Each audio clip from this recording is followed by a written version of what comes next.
Welcome, welcome, welcome. Thank you so much tonight for this training, this exciting training evening.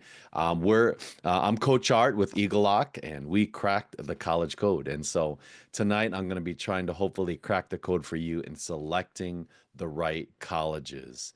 This is a really relevant subject right now with respect to all of our students because we're having such success with students getting accepted from all over the country. It's really, really exciting. And as February, March, April comes along, there's going to even be more. So I'm just so excited I can present to you a relevant topic tonight about selecting the right colleges. So, with that said, this is the agenda that we're going to be following. So first of all, going to talk about why is choosing the right college matter, okay?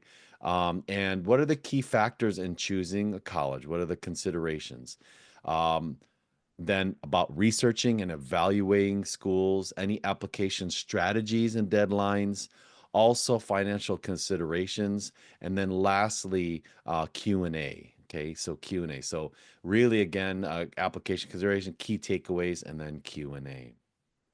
If you have any questions throughout, please drop them in to the chat or drop them into the question and answer section, and I will try my best to get through this presentation quickly so that we can get to answer questions. But there is a lot of material tonight, and I'm just so excited, and I see so many people joining. So thank you so much for joining me. I know that you could be doing something else or spending time with your family or spending time with me. So thanks so much for that. Now, so why is choosing the right college matter? And this is a really important aspect of, again, first of all, why choosing the right matter? Because one, it could impact your career opportunities. So, attending a college, uh, with strong industry ties can really open doors to internships and job placement and post graduations. It can really affect your job prospects and your earnings and your satisfaction. Okay. Secondly, if there's a wrong fit, really that can lead to, transferring, loss of time, and financial stress. Um, choosing a college that really doesn't align can lead to many challenges, academic struggles or, a desire, as I mentioned, to transfer. And really the wrong fit can but finding the right environment can really lead to academic and social success. That college environment, the right college environment, can foster personal growth by exposing you to diverse cultures and ideas. So that's why it's so important, of course, to choose the right school, okay, with respect to your college.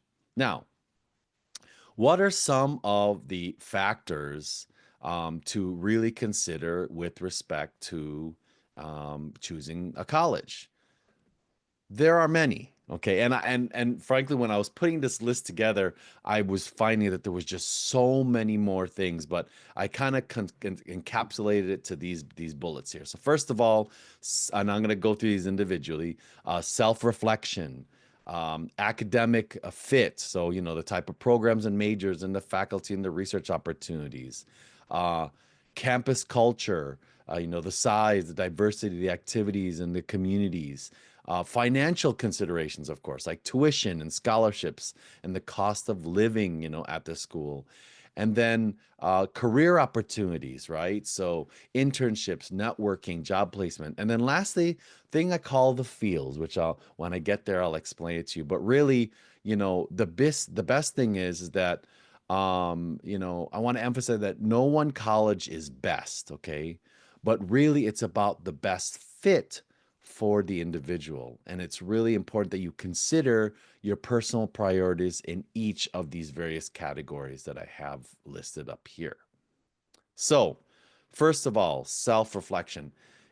Know thyself. And I always say this: know thyself. It's important that you reflect on the academic interests, the career goals, the values, and personal preferences, because you can't start looking at a school unless you really understand who you are. Okay. And so that's the goals and the values and the personal preferences that you have. You want to consider the thing that the types of things that you want to study, the campus environment that you can thrive in, the location that really suits your lifestyle. And the key thing with this self-reflection is you want to be honest with yourself, okay? And you want to make sure that you understand what are your academic abilities and capabilities and possibly even limitations and restrictions, as well as your personal circumstances, because that's really important. Because if you don't, then that could lead you to really choosing, a school that doesn't really fit, who you are. So now let's talk about academic fits. There's so many things we can talk about academic fit. First of all, the availability and strength of the desired programs that are there. You really need to assess whether, that college offers the strong programs and the areas of interest that are aligned with what you want to do. So you want to research if the college has, let's say, reputable programs in the intended major that you are looking at. Secondly, the faculty, what type of faculty expertise and mentorship opportunities are there? So you want to consider the qualifications of the faculty. So you go online at a website, or you actually talk to the dean of students, or you go ahead and you interview. You can even talk to some of these faculties and see what they've done. And really the availability of possible mentorship or research opportunities with these faculties, because it's important to look into the faculty's expertise, and the opportunities that they could offer to the students with respect to mentorship.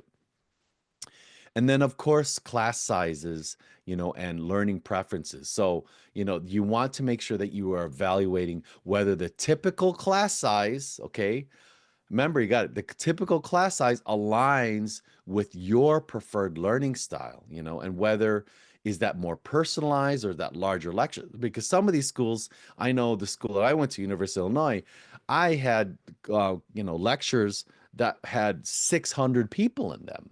Okay.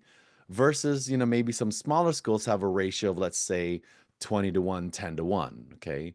So you got to ask those questions, does the school offer the major you're interested in? Are the class sizes small or large? Do they offer opportunities for research projects and internships? Okay.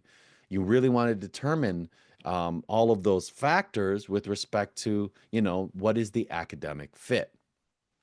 Now, let's talk about culture, campus culture, and social fit. So, what is the perfect place? Okay.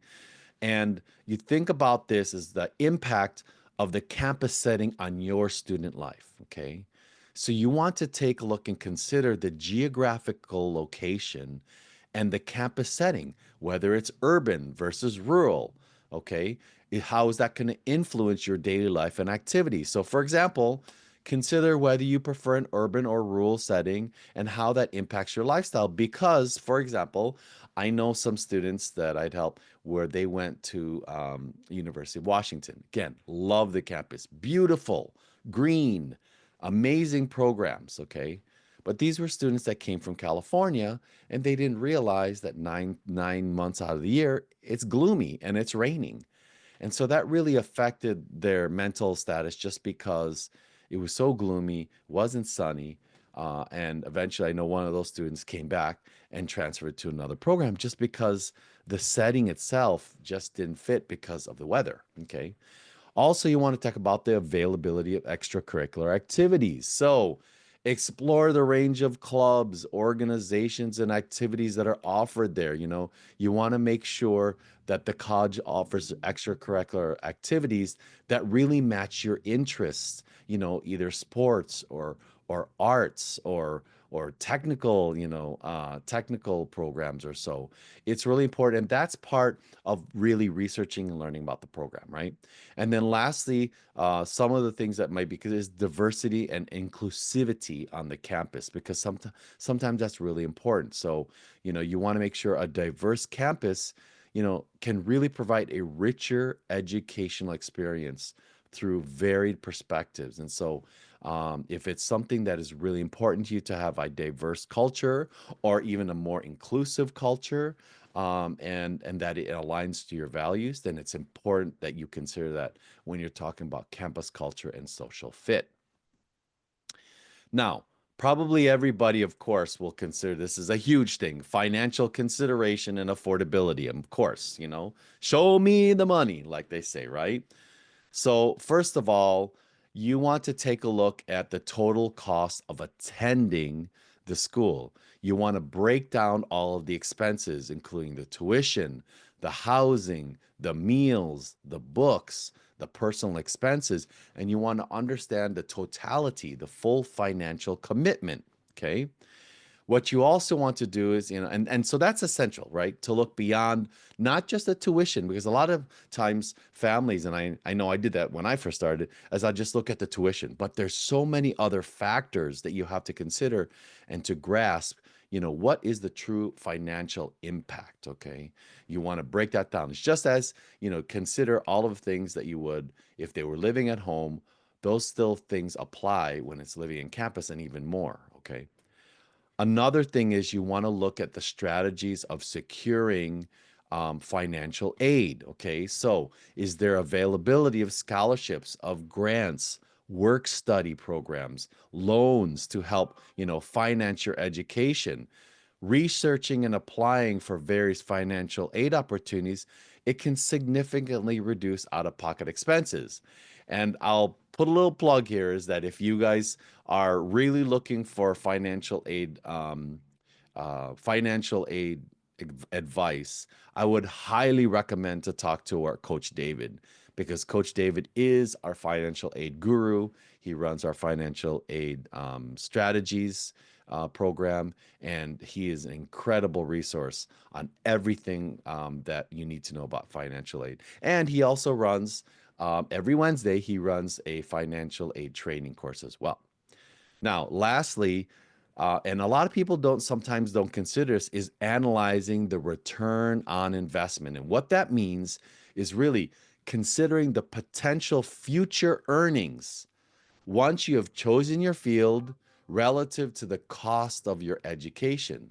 So, for example, if you have if you're doing a certain degree that costs you $100,000, but then what happens is that you go into a field of a career that only pays you, I don't know, $20,000 a year, you know, again, what kind of return of investment are you getting, right? So it's, evaluating the return on investment can really help determine if a college aligns with your career goals. Now, I don't want to necessarily discourage individuals to not take a major just because you might not get, let's say, the financial investment or the financial results from that major, but that's also a consideration, what kind of return of investment. And that return of investment could be also a mental thing, where you get happiness or peace or fulfillment. And those are relevant as well. But of course, we all have to live as well, right? And we need to make sure that we are getting the financial uh, rate of return, right? The return from your investment, okay, with respect to the financial considerations. Now, this is very, very important. What is the type of relevant experience, okay, relevant experience that you will receive from the colleges that you choose, okay? This is important because there's so many things that you have to consider. Does that school offer that? So, for example, relevant experience, okay, the research opportunities, you know, importance of undergraduate research for skill building and grad school applications, availability of research funding and faculty mentorship. Are there examples of how the students led research or opportunities to even publish papers? Project-based learning. So, is the education that they're providing there, is it hands-on learning, fostering deeper understanding? For example, like an engineering capstone project or a business case competition or a healthcare simulation, okay? Um, you know, does the schools have strong based curriculum?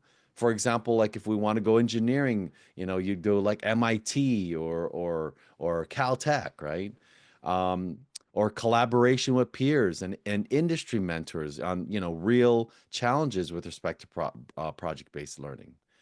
Are there internship programs available? Because a lot of times there's, the key thing is when the students, of course, when you get out of college, a lot of the companies are going to see, do you have relevant experience?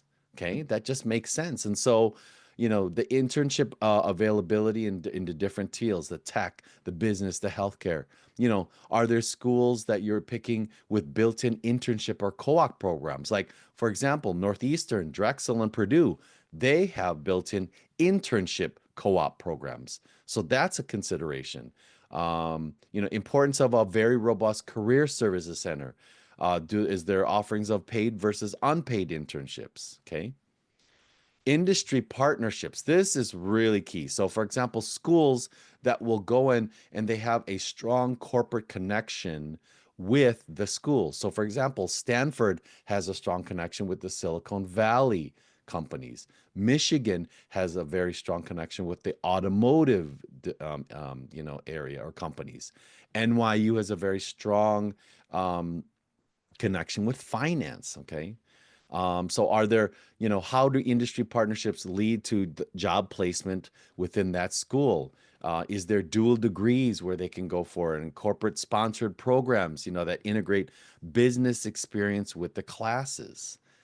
And again, are there support services for experiential learning? So, is there career centers where they offer resume workshops, mock interviews, employer connections? Is there mentorship programs with alumni and industry leaders? Are there financial aid and grants, for internships? And you really have to ask, what are the support services at that school? Because at the end of the day, when you get out of college, of course, everybody wants a job, right? And so it's important that you need to look into these types of areas as well. And that all is within respect to the research that you conduct. Lastly, I call it the feels, okay? And this is really important because students, when you out there and you are going to go ahead and you get all these, these series of acceptances from schools, then what you need to do is you really need to now pay attention what you feel and the instincts, okay? Because a lot of times you could probably go through all the things that I told you, all those factors, and then you get down to maybe two schools that are left. Well, then I normally say then go to those campuses and see what you get about, the feels, get the feels. When you step on that campus, does your gut feeling feel like this is the right campus? Do the people that you interact with and the overall impression when you do the research and you visit, does it feel natural to you? Does it feel like it's home for you? Because a lot of times, remember, right for other people does not mean that it's right for you. Okay. And remember that, and a lot of times, trust your gut, right? That your intuition is normally the most important factor in making your decision. So trust your gut, go on the campus, get the feels, and then consider all the other factors that I talked about. Now that you have, really had an introspection about who you are and what you want, you've gone through and you've researched, and you've gone through and you've considered all those factors. What are some of the things that you will do to research the schools? So, first of all, take advantage of all of the online resources, okay? Because there's many colleges that offer virtual tours, allowing you to explore campuses right from the comfort of your own home. So I would take advantage of, the college websites, right? The virtual tours, the online forums. Okay, that's really important. I'll put a little plug. My son, he created Blockly, which was, or sorry, him and his friends created Blockly, which was a replication of Berkeley, okay, in Minecraft, okay, and it's amazing. They're still using it, right? So you could see that I put a list. So these are some examples of some online resources. The College Board or Big Future, they have an amazing site for college information. There's collegedata.com. There is the U.S. Department of Education, where they have what's called the College Scorecard. There's collegeexpress.com, And one that I like a lot is niche.com, because you can actually do a college or actually a college quiz, and then they generate a list of colleges based on your criteria. Okay. Another thing is you want to go ahead and try to engage with the admissions counselors. And that's really, really important because the admissions counselors, they have all the information, of course, about the schools. You want to reach out to them, you want to ask them questions, you want to gain insights also about the application process, okay? Because they can provide you valuable information that is tailored to your interest and your needs. Now, lastly, you also want to connect with current students and alumni. I can't tell you enough how many students forget to do this or are too shy and they don't want to ask students at the school. Why not? Because they're the best resource in providing you with insights about what the school is all about. Speak with the current students and the resources. Get a firsthand account of how it is there. Not just all of the happy stuff, but even also things that maybe bothers them or that they wish that they had at that school, or why did they make that decision, and are they happy with that decision. So hearing from those who live the experience can really offer perspective that no brochures, no websites, or information online can really provide, because it's firsthand. Okay. Now, another consideration is the college rankings. And I know so many families, so many students look at the college rankings. And one thing I say, there's nothing bad about the college rankings, it's just that you have to be very, very careful and really make sure that you understand what those college rankings say. Because, first of all, you want to evaluate the ranking methodology. Okay. So you saw I put one there is US News and World Report. That's a pretty famous one. Everybody looks at that. But you got to understand that these rankings that come from these organizations, they may focus on various factors. So you got to ensure their criteria align with what's most important, because maybe there's the one where it's the most happiest students, or one that is the biggest return on investment, or the one that's the most affordable education, or the one that is the most prestigious in a sense of reputation. They have all these different factors, and you want to make sure when you're reading these rankings, that you read what that criteria they use to evaluate. Okay. You want to consider also that there are limitations and biases that could be in these rankings as well. Recognize that the rankings may not capture the full picture, okay? Because these rankings are really just a starting point for you, but they should not be the only factor in your decision, okay? It should be that these rankings are a research tool for you so that you can narrow down your scope, or you can kind of get an idea of the schools, and then use the remainder of all of the other things that I mentioned about researching for you to make a decision. Now, another thing that I really, really, that I talk about with the students is campus visits. And so many families come to me. They say, Coach Art, is it important that we do campus visits? So this is my take. Okay. I always say the best time to do a campus visit is when you have the acceptances in hand, because then you know which schools you made it into, and you can go ahead and really make sure and know that whatever school that you choose, again, you're already accepted there. But I understand if some students don't have, let's say, the feel of what a college campus is like, or maybe they want to figure out the weather and everything else. You have to consider, remember, is that you are not accepted yet. So if you're not accepted, you are still looking at the archetype or the kind of what a school campus looks like, of course, right? But first of all, an important thing that I always say is that if you're going to go on a campus tour, reserve a spot for campuses and housing tours. So here's the thing I'm telling you right now. If Because a lot of times students are going to go in April, because April is the time when they get majority of their things. So you want to start like right now. It might be even too late, but right now, if you are going to go on a campus visit, make sure you call right now and get a reservation, reserve a spot for the campus tour, the housing tour, and any other tours that are out there. Okay. Now, make sure also that you prepare questions ahead of time. It's so important to make sure you have those questions on hand when you go there. Another thing is set up meetings with professors and clubs. Okay. So if you do it ahead of time, some professors may, invite you to talk with them. They may even invite you to attend a class. They may even, or the deans, go and set up a time for the deans. That's very, very important. Or call clubs that you may be interested in there and talk to the representatives from clubs and see if they may join you because they might actually give you a personalized tour. And I've seen that happen a lot. Okay. Another thing that is very, very important is set up a meeting with financial aid. I can't tell you enough how many families go onto the campus and then at that time they want to talk financial aid and there's no open spots. So you want to reserve a spot ahead of time of when you're going to be going there to talk to the financial aid counselor. It's really, really important. So you can sit down and figure out all of the finances, financial aid that's available for your student. Go and take virtual tours online so that when you get onto campus, it's just not something that's totally foreign to you. And you could probably see things that you might can point out or want to learn more about if you take the virtual tours.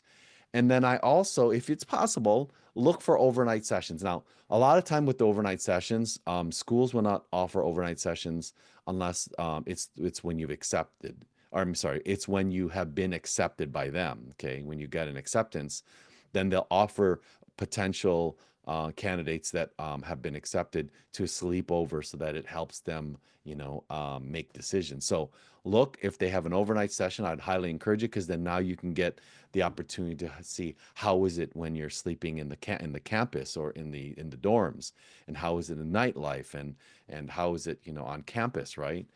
Okay, so now during the visit, um, and the one thing that I would say is this. Another thing is when you're actually setting up a campus visit. Couple things. First of all, do it during not during summer or when they're out of the mainstream. You want to do it during a time when the students are in session because that is when the students when you will see how it is to be the most busy, right?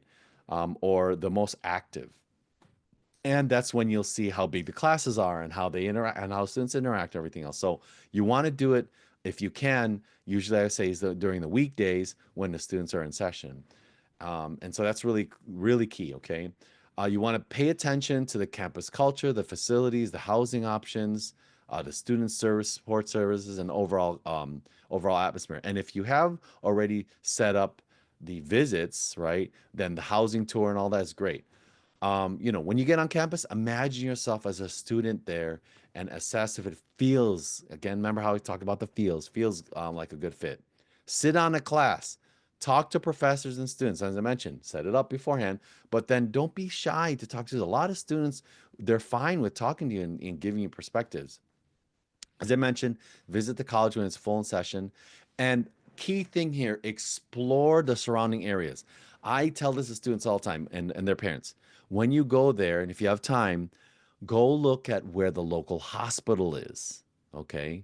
Because if it happens that your students get sick and they need to go, at least you want to know what the local hospital is and how far and also how skilled they are, what's the reputation. Look at where the local pharmacy is because the students are going to need prescription medication or help in that. Okay, so that's really important. Talk to the health center there. Talk to the safety, what the safety protocols are there. What are the certain, and that's where the overnights I like because then you can even take, let's say, the safety, either safety buses or safety trams, or maybe have someone accompany you. That's another thing. And then, of course, take really good notes because that's really, really important. Okay, take good notes so that you can bring that back. So when you're making a decision, then at least that decision, you'll have a lot of material for you to evaluate. Okay, so we talked about all of the factors that you should consider, right? But I want you also to consider certain things when you're applying. Okay, so first of all, probably everybody knows this, but I'm just going to reiterate it, is that, there are three levels of consideration: safety schools, target schools, and reach schools. Okay. Now, a lot of times, um, people ask me, Coach Art, how many schools should my student or my kid apply to? And I say, on average, 10 to 15 schools is what I see. It's creeping up now more towards the 20 mark, but you got to remember, consider that applications cost like 80 to $85, between 60 to $85 per application.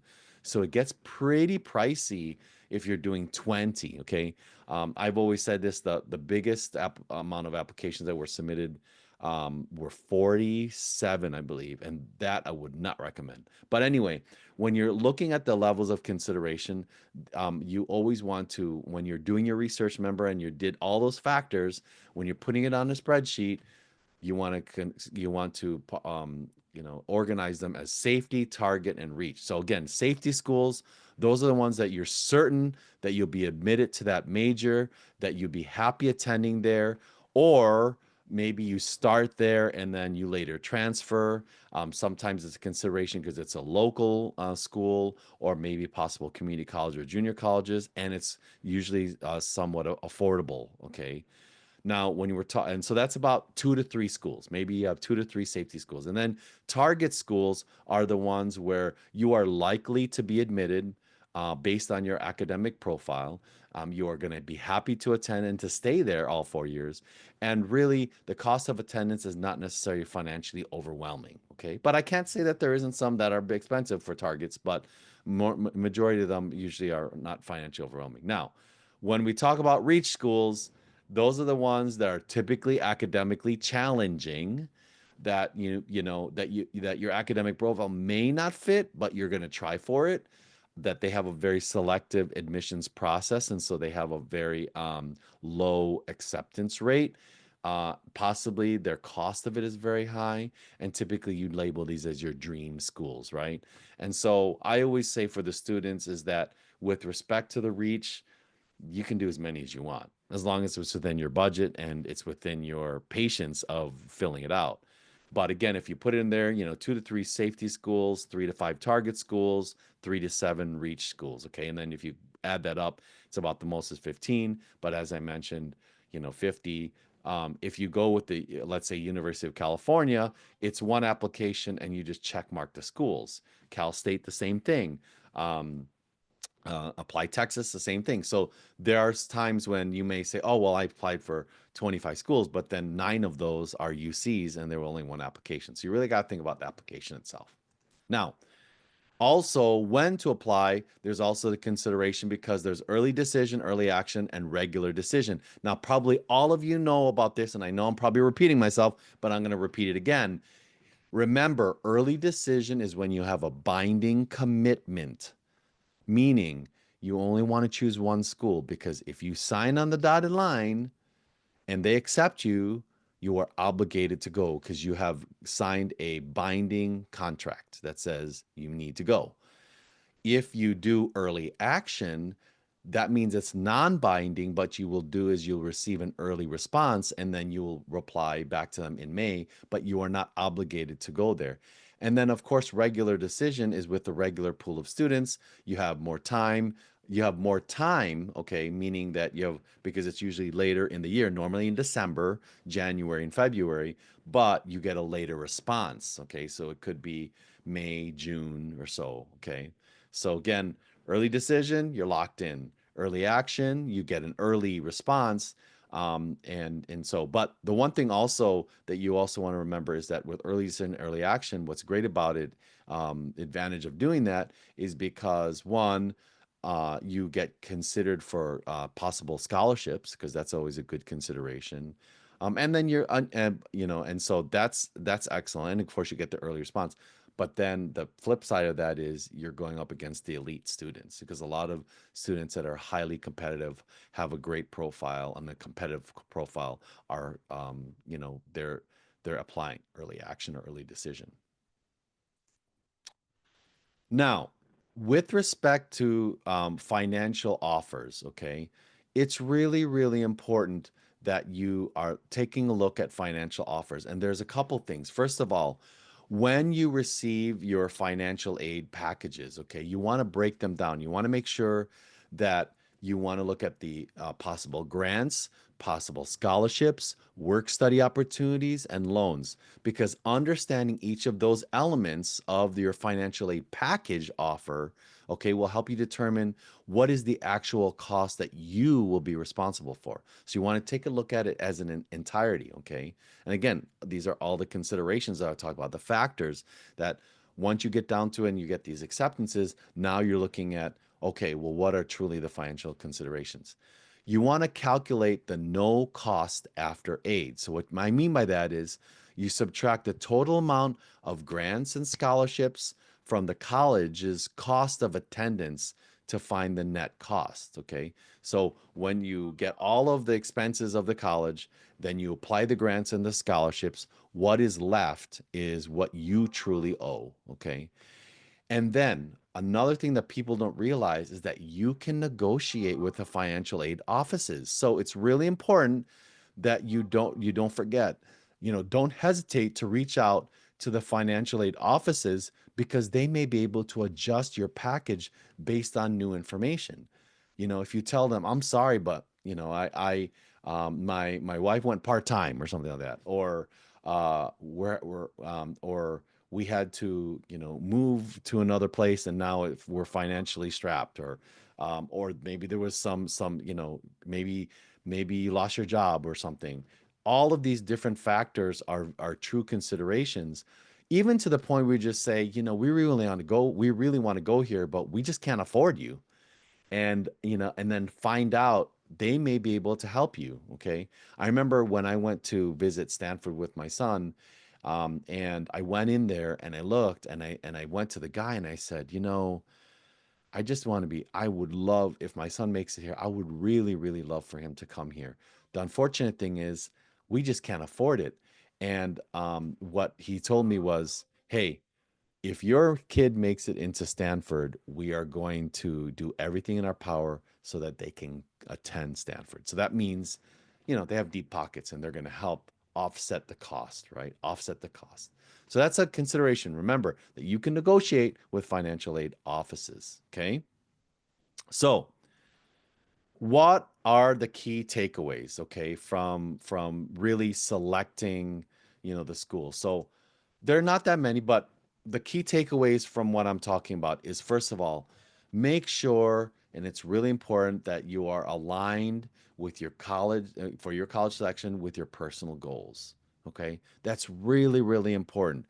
Do the introspection. Okay. Make sure you understand who you are. Make sure you consider all of the different factors that I about the academic fit and the relevant experience, okay, that you receive, okay, the college, the campus, feel, okay, the feels that you do get, okay, and the return of investment. All of these components are really, really important that you consider these, okay, and that because choosing a college that aligns with your goals really sets the foundation for future success, okay. And they have to be in line with your academic interests, your career aspirations, and your personal values. Now, also, I want to make sure that you want to conduct thorough research and self-reflection. As I mentioned, self-reflection, right? Investing the time in understanding who you are and the potential, colleges that are in line with that will make it much more allow you to have a much more informed decision. And going through that honest self-assessment. And when I say honest self-assessment, like for example, there's so many kids that say, "Oh, I want to go to Harvard." Well, and then they work so hard, right? They work so hard with maybe getting a lot of rigor in their classroom. So they have to remember that working that hard in high school, it's not going to stop. It's going to continue and maybe even get harder. And so they have to realize that that consideration is that something that they really want in their college experience. And if it is, great, but just understand that and know that so that you're not going into a situation that really puts you into a disadvantage. Okay. And then, of course, as I mentioned, trusting your instinct, ultimately trust your gut feeling about where you'll thrive and be the most happiest based on the data and that the advice that you receive with all of the different factors, right, that I mentioned. Okay. So, with that said, I want to open this up to questions, any questions that you have. If you have any questions about selection of how to select your schools, I'm just so excited because there's so many people online here. And I do want to get, because you know me, like I said, I always love the reactions. Was this beneficial for you guys? If it is, please give me a reaction. Give me a thumbs up or a heart because I really want to know. Oh, thank you. Okay, I love it. See, the hearts are flowing. I love it. Thank you so much for that. I really appreciate it. And is there any questions about the information that I presented? Any questions at all? Okay. Do you recommend it? So here's one question. Do you recommend all students apply for colleges like Stanford, MIT, as they could be dream schools to everyone? Aren't all Ivy Leagues reach schools? Okay. So great question. Great question. Yes. I would consider that all Ivy Leagues are reach schools. Frankly, I would say that a lot of the UCs are reach schools. I would say Stanford, MIT are reach schools. But this is the things that I do want you to consider. You have to realize is that when you are going to go after these type of schools like the Harvards and the Stanfords and or the Ivy Leagues and the Ivy Pluses like the Stanfords and the MITs. First of all, there's a thing called the SAT, and not to say that it is a gate. It's a showstopper if you don't get. Normally, we say you need to get about 1530 or higher. But if you don't, I have seen students that have gotten in with a 1450. But you've got to realize this is that that has to come with a entire package. So you have to have the academics, you have to have the activities as a baseline. Now, I have seen students where their academics are solid, not superstar, but solid. Their activities are solid, but what got them was because they wrote some amazing essays. Okay. And that's where we always say, you know, um, is that they want to learn about you. Now, I'm not telling you is that, oh, everybody who writes amazing essays are going to make it to these schools. No, that's not the case. Okay. Not everybody. Because the elite, the very competitive, high profile, very hardworking, very active, very smart, and with high academics. Those people, that's the typical profile of what a Ivy League, MIT, Caltech. I mean, all the top 20 schools are looking for. But I will tell you, even in the top 20 schools, that I have seen students that have made it, and they had solid, not not glorious or and crazy or incredible profiles, but solid. And the thing is that I always say is you miss 100% of the shots that you don't take. So that's the reason why I mentioned is with that breakdown, you want to have 2 to 3 safeties, 3 to 4 or 3 to 5 reach. I'm sorry, targets, and then go for the reaches. Go for it. You never know because I've seen it happen every year where there are students. I know last year there was a student that she just didn't think she was going to make it Stanford, and frankly, she said, I know I'm not going to make it. And I said, you need to go for it. You just need to go for it. Her profile was fairly solid, and she got a good score on her SAT, and she made it.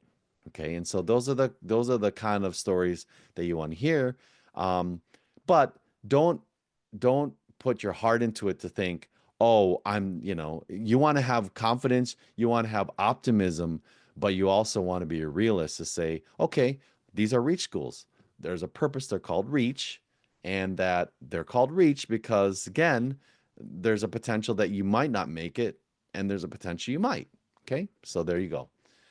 Great question. So thank you for that.